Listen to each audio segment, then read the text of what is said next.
여러분 안녕하세요. 즐거운 안식일입니다.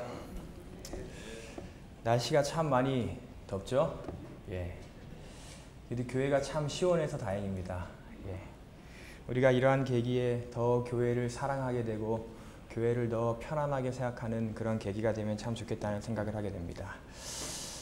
이 안식일 우리가 요한복음 8장에 있는 말씀을 함께 좀 나누기 원하는데요. 아마 모든 분들이 다 익히 잘 아시는 말씀이라 생각됩니다. 우리 요한복음 8장을 한번 좀 펴볼까요?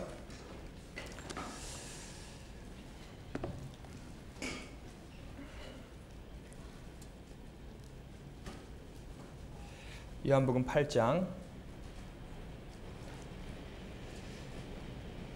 2절부터 있는 말씀입니다. 아침에 다시 성전으로 들어오시니 백성이 다 나오는지라 앉으사 그들을 가르치시더니 서기관들과 바리새인들이 음행 중에 잡힌 여자를 끌고 와서 가운데에 세우고 예수께 말하되 선생이여 이 여자가 간음하다 현장에서 잡혔나이다.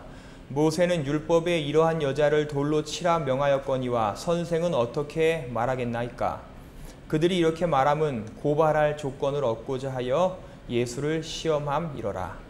예수께서 몸을 굽히사 손가락으로 땅에 쓰시니 그들이 묻기를 마지 아니하는지라. 이에 일어나 이르시되 너희 중에 죄 없는 자가 먼저 돌로 치라 하시고 다시 몸을 굽혀 손가락으로 땅에 쓰시니. 여기까지의 말씀입니다. 아마 교회에 다니면 너무나 자주 듣는 말씀이죠. 뭐하다 잡힌 여인이요? 간음하다 잡힌 여인. 하지만 제가 교회에서 이 주제를 가지고 말씀을 전하시는 분들을 많이 보지 못했습니다. 왜냐하면 참 민감한 주제고 쉽지 않은 이야기인 것 같습니다.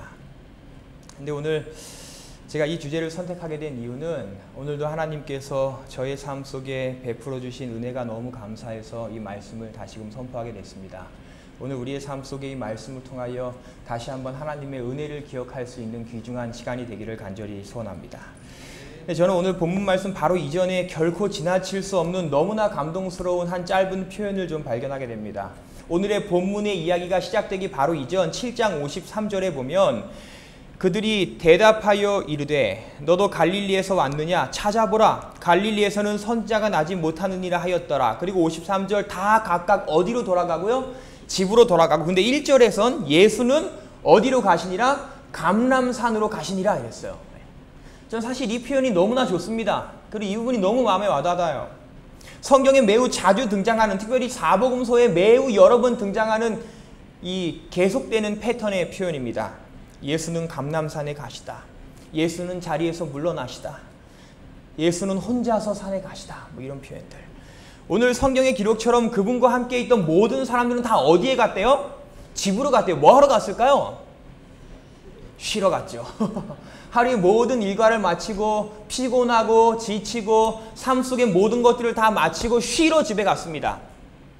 근데 오늘 예수님께서는 그들보다 더 바쁘게 하루를 사셨고 더 피곤한 가운데에서 그분은 집으로 가지 않고 어디로 가셨대요? 감람산으로 가셨대요. 뭐 하러 가셨을까요? 기도하러요. 어떻게 그렇게 아시죠?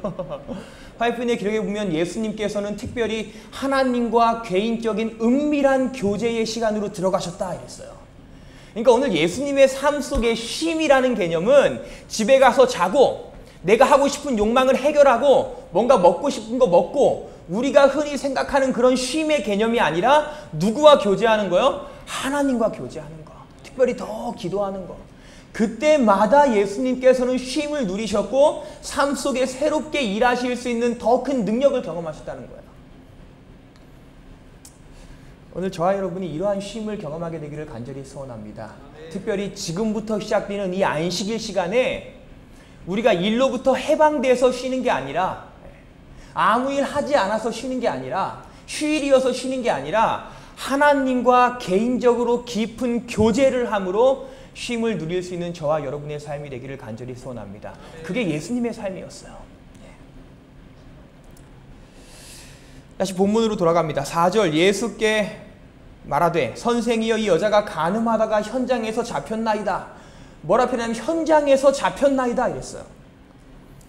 저는 오늘 본문 말씀에서 특별히 저의 마음속에 늘 굉장히, 그리고 이 말씀을 묵상할 때마다 항상 부담으로 다가왔던 구절이 이 구절이에요. 현장에서 잡혔나이다. 이 화가 나요. 어떻게 바리새인들은 이러한 행동을 했을까? 현장에서. 특별히 오늘 본문의 저자 요한은 그 자리에 바리새인뿐 아니라 누가 있었다고 기록하냐면 서기관들이 있었대요. 서기관들. 이 서기관들은 참 특별한 단어입니다. 그리고 요한에게 있어서는 더 특별한 단어예요. 왜냐하면 요한은 성경의 책 중에 5권을 기록했습니다. 신약이 총 몇 권이에요? 27권. 27권 가운데 사도 바울이 기록했다고 여겨지는 13권, 14권의 책을 제외하고 요한이 5권을 썼으니 거의 남은 성경 중에 절반을 요한이 쓴 거예요. 굉장히 많은 기록을 요한이 썼습니다. 그런데 왜 이 서기관이라는 단어가 요한에게 있어서 굉장히 중요한 단어냐면 요한은 서기관이라는 단어를 그의 저서 5권 책 중에 단 한 번 사용해요. 단 한 번. 그게 어딜까요? 오늘 이 말씀이에요. 서기관들. 오늘 요한에게 있어서 이 서기관이라는 단어는 굉장히 의미 있고 비중 있는 단어입니다. 특별히 요한이 잘 좋아하지 않는 단어인데 여기에 사용한 것은 그만큼 이 자리에 모인 사람들이 하나님의 율법을 잘 알고 하나님의 율법과 늘 가까이 살았음을 더 강조하기 위하여 요한은 이 단어를 사용했어요. 근데 오늘 하나님의 율법을 그렇게 잘 아는 사람들이, 그 율법과 그렇게 가까이 살아가는 사람들이 하나님 믿지 않는 사람들도 범하지 않을 처참하고 흉악한 행동을 합니다. 간음하는 현장에서 그 여인을 잡아와요. 저는 오늘 말씀을 묵상하며 개인적으로 깨닫는 것이지만 우리가 얼마나 아느냐보다 어떻게 사느냐가 정말 더 중요합니다. 오늘 서기관들은 정말 많은 것을 알고 있었지만 그렇게 살지 못했어요. 그리고 특별히 저는 오늘 본문 말씀을 묵상하며 서기관들과 바리새인들이 가졌던 너무도 중대한 2가지 문제점을 발견하게 됩니다. 삶 속의 2가지 문제점, 서기관과 바리새인들의 2가지 문제점. 그리고 그 첫 번째 문제점, 사실 이 문제점은 이러한 질문에서 시작됐어요. 어떻게 이들은 그 여인을 현장에서 붙잡았을까? 어떻게 이들은 그 여인을 바로 그 현장에서 붙잡았을까? 우연히요? 예기치 않게 어떻게 붙잡았을까요? 시대의 소망은 그들이 이 여인을 바로 그 현장에서 붙잡을 수밖에 없었던 이유를 기록하는데 이렇게 기록합니다. 그들이 꾸며낸 존경에는 그분을 해하기 위해 교묘하게 짜놓은 음모가 가려져 있었다. 그분께서는 당신 앞에 있는 사람들의 마음을 읽고 그들의 품성과 생애의 어떠함을 아셨다. 소위 정의의 수호자들이라는 이들이 예수님을 해할 함정을 만들기 위하여 이 여인을 죄짓게 했던 것이다. 그랬어요. 결론적으로는 오늘 이 여인을 현장에서 붙잡을 수 있었던 이유, 더 나아가선 오늘 이 여인이 간음죄를 짓게 된 이유는 누가 그러한 죄의 구렁텅이로 몰아넣은 거예요? 이 사람들이. 이 서기관과 바리새인들이. 예수님을 고소할 그러한 증거를 잡기 위하여, 그러한 기회를 마련하기 위하여 오늘 한 명의 연약한 여인을 어디로 몰아넣는 거예요? 죄의 유혹과 죄의 구렁텅이 가운데 몰아넣는 거예요. 자신들의 목적을 달성하기 위하여.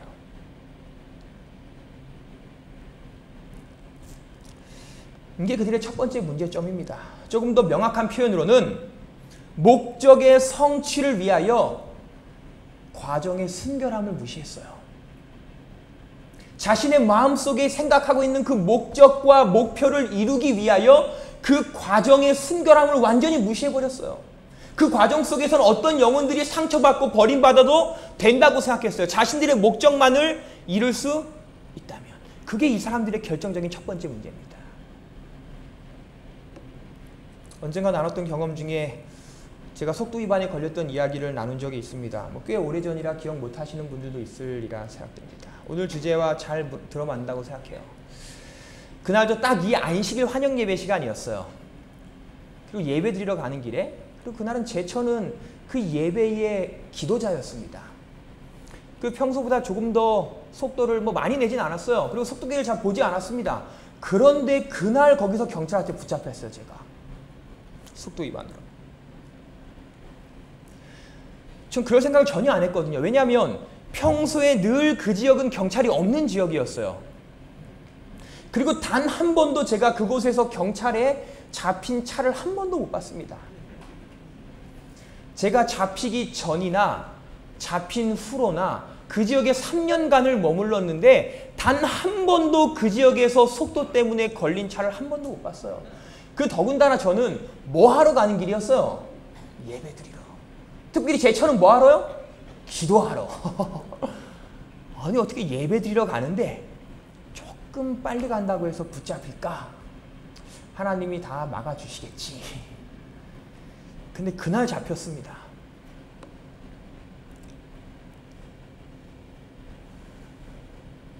물론 기적적인 방법으로 그 일이 잘 해결됐지만 그날 저의 마음속에 들었던 교훈은 아직도 잊혀지지 않아요.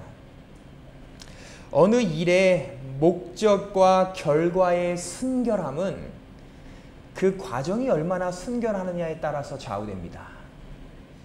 아무리 좋은 목적이라 할지라도 그 과정에서 우리가 기도하며 순결하게 일을 진행하지 못한다면 절대로 결과도 아름다울 수 없어요. 그리고 오늘 말씀처럼 혹시 우리가 이기심이나 욕심 때문에 잘못된 목적으로 나아갈 때라도 그것을 이루는 과정에서 우리가 기도하며 순결한 과정을 만들어 갔다면 바리새인과 서기관, 오늘 말씀에 등장하는 이 두 부류의 사람들이 이 목적을 이루기 전에 단 한 번이라도 하나님께 기도했다면 분명히 이런 일은 일어나지 않았을 거예요. 문제는 그들의 마음속에 악한 목적을 품었다기보다는 그 목적을 이루어가는 과정이 순결하지 못했기 때문입니다. 그들은 그 과정에서 한 번도 기도하지 않았다는 거예요. 한 인터넷 블로그 홈페이지 운영자가 있습니다. 자신의 묵상과 생각의 내용을 계속해서 올리는데 제가 가끔 그 홈페이지에 들어가서 그분이 적어놓은 글들을 자주 봐요. 근데 굉장히 짤막한 이런 글을 남겼어요. 삶은 목적이 아니라 과정이다. 했어요. 삶은 목적이 아니라 과정이다. 그렇기에 목적만을 위하여 과정을 무시하는 일은 너무나 큰 오류이다. 아름다운 미래를 원하시죠? 우리가 다 원하는 거죠. 아름다운 미래를 얻을 수 있다면 나의 오늘의 삶에 약간의 신앙적인 타협이 있다고 생각하는 건 너무나 큰 오류입니다. 우리의 자녀가 얼마나 성공하면 좋아요? 나의 자녀들이 성공할 수만 있다면 하루쯤이야 신앙의 타협은 있을 수 있다라고 생각하고 그렇게 교육한다면 그건 너무나 큰 오류예요. 절대로 그렇게 자녀에게 교육했다고 해서 그 자녀가 훌륭하게 성공하지 못합니다. 오늘 말씀이 주는 교훈이에요. 돈 벌 수만 있다면 그 벌어가는 과정은 약간 순결하지 못해도 된다라고 생각하는 건 너무나 큰 오류라는 거예요. 예배? 사실은 이 생각 때문에 늘 저의 마음속에 부담이 됩니다. 예배라는 순결한 목적을 위하여 갈 때에도 속도 위반하고 신호 위반하시면 안 돼요. 그건 그 예배의 가치마저 떨어뜨리는 겁니다. 이게 저의 경험이에요. 헌금도요. 내가 하나님께 더 많은 헌금을 드리기 위한 목적으로 부정적인 방법으로 돈을 모아도 된다라고 생각하면 그건 너무나 큰 오류라는 거예요. 하나님이 순결한 헌신을 원하신다는 생각은 우리가 하지 않나요? 오늘도 그리고 우리는 하늘 가는 과정 가운데 있습니다. 이 하루의 과정을 하나님 앞에 순결하게 머무르지 못한다면 우리의 결과는 분명 아름답지 못하다는 거예요. 사랑하는 태닝교회 성도 여러분들이시여, 우리가 바리새인처럼 목적만을 중시하는 자들이 되지 않기를 간절히 소원합니다. 바리새인처럼 목적만을 이룰 수 있다면, 나의 마음속에 드는 그 계획만을 이룰 수 있다면 그 어떤 건 어떻게 해도 다 소용없다라고 생각하는 마음이 들지 않으면 좋겠어요. 기억하세요. 과정이 순결해야 결과도 순결합니다. 오늘 저 여러분이 이 사실을 잊지 않게 되기를 간절히 소원합니다. 그래서 예수님께서는 자주 기도하셨어요. 그죠? 근데 교회 증언 5권에서 화입부인은 또 기록합니다. 자주 기도하라.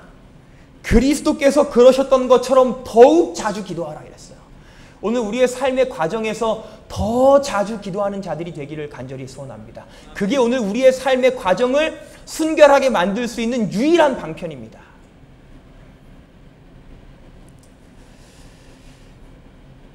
분명 첫 번째 문제점은 그들은 목적을 중시해서 과정을 다 버려버렸던 문제점이 있습니다. 근데 오늘 저는 두 번째 문제점을 발견하게 돼요. 5절 모세는 율법의 이러한 자를 돌로 치라 명하였거니와 선생은 어떻게 말하겠나이까 그랬어요. 모세의 율법에 예수님 당신이 그렇게 중요하게 생각하는 모세의 율법에는 이런 여인은 돌로 치라 명했는데 당신은 어떻게 하겠습니까? 당시에 사람을 쳐 죽이는 권한은 오직 로마인들에게만 있었어요. 그래서 예수님이 사람을 쳐 죽이라고 이야기한다면 이 여인은 모세의 법 따라 죽어야 한다고 이야기한다면 로마법을 어기는 거고 죽이면 안 된다라고 이야기하면 뭔 법을 어기는 거예요? 모세의 법을 어기는 거예요. 굉장히 난감한 상황에 처해 있습니다.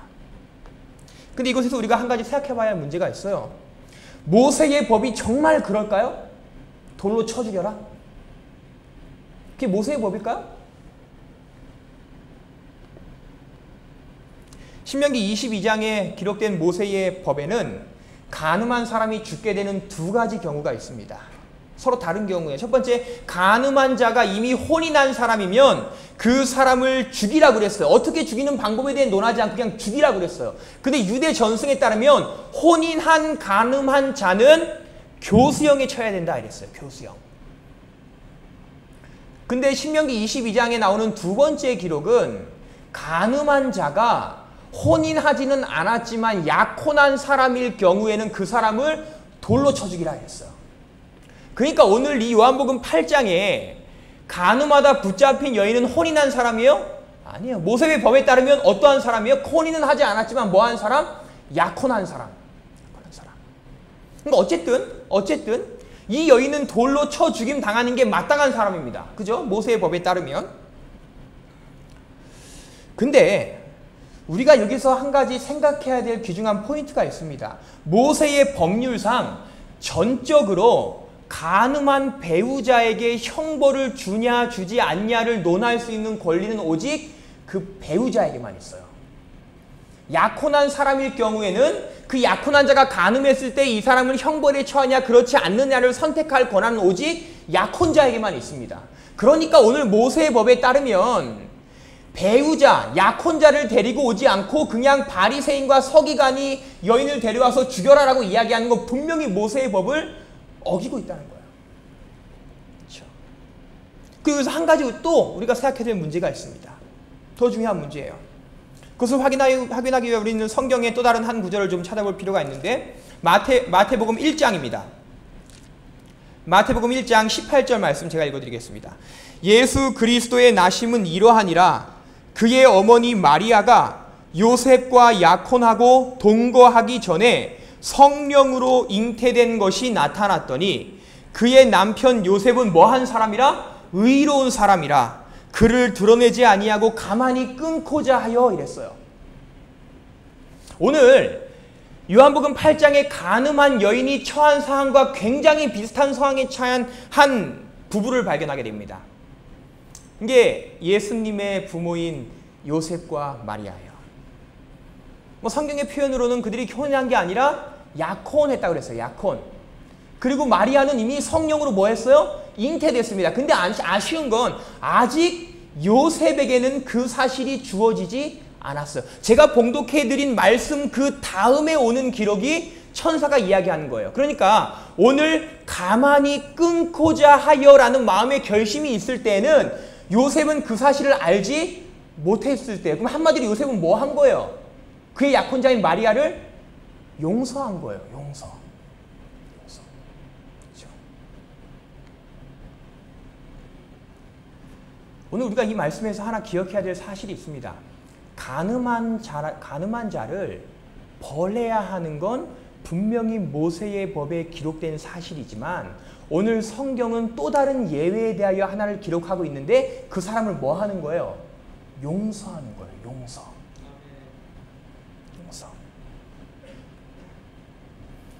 근데 오늘 서기관들과 바리새인은 그 여인을 데리고 와서 무조건 뭐 하라는 거예요? 죽이라는 거예요. 용서할 수 있는 방법이 있는데도 용서라는 여지가 있음에도 불구하고 그 사실은 전혀 생각하지 않고 무조건 뭐 하라는 거야? 죽이라는 거예요. 그들은 용서라는 개념을 완전히 모르고 있어요. 왜 이들이 용서를 생각하지 않았을까요? 그 이유는 한 가지입니다. 에베소서 4장 31절 너희는 서로 친절하게 하며 불쌍히 여기며 서로 용서하기를 하나님이 그리스도 안에서 너희를 용서하신 것과 같이 하라 이랬어요. 오늘 사도 바울이 이 말씀에서 강조하고 있는 건 우리가 다른 사람을 스스로 용서할 수 있는 능력이 있다 없다? 없다. 우리 스스로는 없다. 근데 우리가 다른 자들을 용서할 수 있는 유일한 방법이 있는데 그건 뭐를 기억하는 일? 내가 하나님께 용서받았다는 사실을 기억하는 일. 그것을 기억하면 우리는 남을 용서할 수 있다는 거예요. 그 일 하나 외에는 우리가 다른 사람을 용서할 수 있는 방법이 하나도 없다는 거예요. 하나님께서 우리를 용서하신 것을 확신하지 못하면 우리는 절대로 다른 사람을 용서할 수 없답니다. 그렇게 오늘 왜 우리의 삶에 용서가 그렇게 어려운지 아세요? 하나님께서 우리의 죄를 용서하셨다는 사실을 더 많이 확신하지 못하기 때문입니다. 그것 때문이에요. 그리고 오늘 결론적으로 서기관과 바리새인들이 여인을 향한 용서라는 개념을 생각하지 못한 것은 그들 스스로가 하나님으로부터 용서받은 자라는 사실을 완전히 잊고 있었기 때문이에요. 이 시간 한 편의 영상을 좀 보기 원합니다.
In your words, you said that they didn't mean anything to you, but she meant everything to us.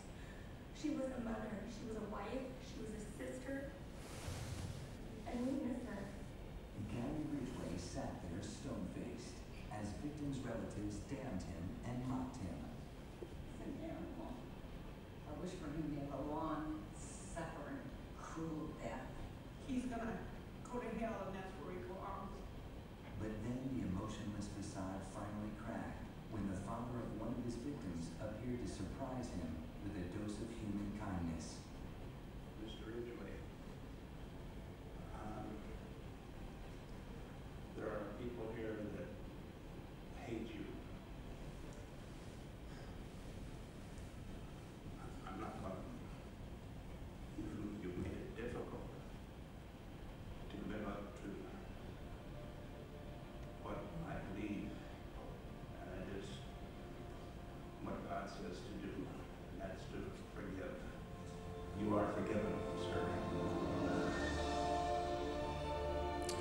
여기까지입니다. 오늘 그 48명이라는 굉장히 많은 여인을 죽인 이 살인자로 하여금 눈물을 흘리게 만들었던 단어 한마디는 당신은 뭐 했다? 용서받았다. 내가 당신을 용서한다. 그리고 그 털이 많은 그 아버지가, 자신의 사랑하는 자녀를 잃은 아버지가 그 사람을 용서할 수 있었던 결정적인 계기는 오늘 누가 나를 용서하셨기 때문에? 하나님. 오늘 우리가 그 사실을 기억하지 못하는 한 우리는 절대로 이 땅에 그 누구도 용서할 수 없습니다. 6절 후반에 예수께서 몸을 굽히사 손가락으로 땅에 쓰시니 이랬어요. 저희가 묻기를 맞이 아니하는지라. 땅에 뭘 적으셨을까요? 우리가 알고 있는 것처럼 그들의 뭐요?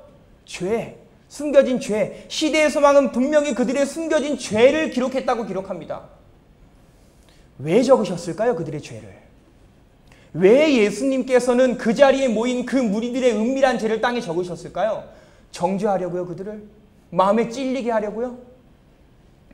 10절의 기록을 보세요. 나도 너를 정죄하지 아니하노니. 11절이 이야기했어요. 나도 너를 정죄하지 아니하노니. 오늘 예수님의 목적은 누구를 정죄하는 게 아닙니다. 여인도 정죄하지 않으신 그분께서는 그 자리에 모인 그 모든 무리도 절대로 뭐 하지 않으세요? 정죄하지 않으세요. 오늘 예수님께서 땅에 쓰신 건 한 가지예요.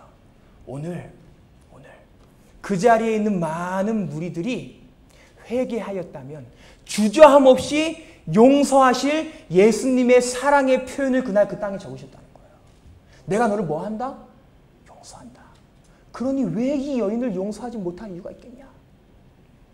오늘 십계명도 사실은 비슷한 맥락입니다. 우리가 십계명을 우리의 죄를 깨닫게 하고 우리의 죄를 알게 하고 찔리게 하고, 물론 맞습니다. 죄를 깨닫게 하는 것. 근데 저는 그 속에서 더 큰 하나님의 사랑을 발견하는데 예수님께서는 이미 신의 산에서 우리가 평생을 두고 살아가면서 지을 죄들, 하지만 하나님께서 주도적으로 이미 용서하실 죄들을 거기에 적어주셨다는 거예요. 오늘 우리가 그 하나님의 용서하심을 깨닫지 못하고는 절대로 우리가 남을 용서할 수 없습니다. 더 나아가서 오늘 하나님의 사랑에 반응하지 않고는 우리 스스로가 변할 수도 없어요. 그래서 로마서 8장 1절은 기록합니다. 그리스도 예수 안에 있는 자에게는 결코 정죄함이 없나니 이랬어요. 정죄함. 이 표현을 잘 이해하셔야 돼요. 그리스도 예수 안에 있는 자는 나도 정죄받을지 않을 뿐 아니라 동시에 나도 다른 사람을 뭐 하지 않는 사람이에요? 정죄하지 않는 사람이에요. 적극적으로 용서한다는 거예요. 예수님 우리를 용서하신 것처럼. 사랑하는 태닝교회 성도 여러분들이시여, 오늘 바리새인과 서기관들이 잊었던 그 귀중한 용서의 개념을 저와 여러분이 꼭 기억하게 되기를 간절히 소원합니다. 누가 우리를 먼저 용서하셨다고요? 하나님이. 그 앞에서 우리가 이 땅에서 해결하지 못할 문제가 어디 있습니까? 예수님 베드로에게 말씀하시죠. 7번씩 몇 번 용서하라? 7번씩 7번 용서하라. 근데 그 뒤에 계속되는 예수님의 비유는 뭐에 대한 비유냐면 1만 달란트 빚진 자와 100데나리온 빚진 자예요. 왜 예수님께서는 이 이야기를 하셨을까요? 490번 용서하라고 이야기하신다고 왜 예수님께서는 1만 달란트와 100데나리온, 이게 비율적으로는 60만 대 1입니다. 비율론. 1만 달란트 빚을 탕감받은 자가 왜 100데나리온 빚을 탕감 못 해주냐는 거예요. 이 표현은 우리가 그렇게 많은 60만 가지의 죄를 이미 용서받았는데 왜 우리는 단 한 가지 죄를 용서하지 못하냐는 거예요. 사랑하는 태닝교회 성도 여러분들이시여, 우리가 오늘 그분의 사랑에 반응하게 되기를 간절히 소원합니다. 그분께서 나를 어떻게 용서해 주시는지를 먼저 깨닫게 되기를 간절히 소원합니다. 그래서 시대의 소망 462페이지에 이런 기록이 있어요. 사람들은 죄를 사랑하면서도 죄인은 미워한다 이랬어요. 우리가 흔히 하는 말은 뭐예요? 죄는 미워하되 뭐는 미워하지 말라? 죄인은 미워하지 말라. 근데 오늘 화이트부인은 영감에 그래서 사람들은 죄는 사랑하면서도 죄인은 미워한다 이랬어요. 그러나 그리스도께서는 죄를 미워하고 죄인은 사랑하신다. 이것이 그리스도를 따르는 모든 사람들의 정신이 되어야 한다. 그리스도의 사랑은 비난하는 데는 느리고, 뭐엔 느리고요? 비난에는 느리고, 회개하는 자를 분별하여 용서하고 격려하는 일에는 신속해야 한다. 비난하는 데는 느리고 남을 용서하는 데는 신속하고. 오늘 저 여러분이 이러한 삶을 살아가게 되기를 간절히 소원합니다.